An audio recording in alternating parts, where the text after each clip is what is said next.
Évangile de Jésus-Christ selon saint Matthieu.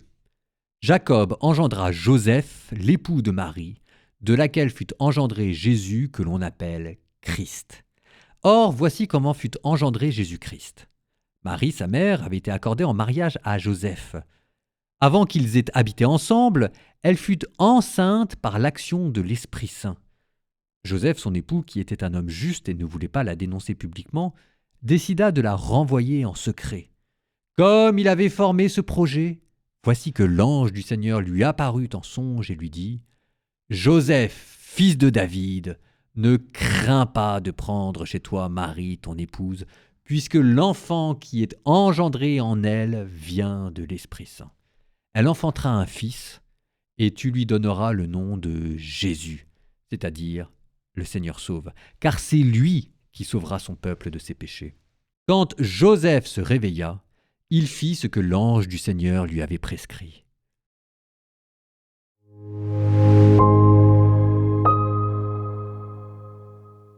Aujourd'hui, Saint Joseph. Oh, oh, oh, Saint Joseph, c'est une solennité. Alors, il y a une bonne nouvelle dans tout ça, c'est que solennité, c'est pas carême.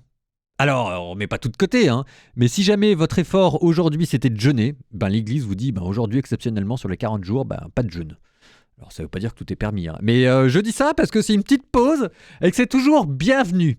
Donc Saint Joseph aujourd'hui, patron des travailleurs, et vous entendez le texte aujourd'hui, patron des pères de famille, que leurs fils et leurs filles angoissent, fatiguent, inquiètent. Petits enfants, petits soucis, grands enfants, grands soucis. C'est assez curieux, mais notre manière à nous de fêter aujourd'hui Saint Joseph, c'est de rentrer dans les angoisses d'un père de famille qui voit son fils qui a fait une fugue. Alors Jésus n'a pas vraiment fait une fugue, n'empêche que Joseph, c'est comme ça que lui l'a ressenti.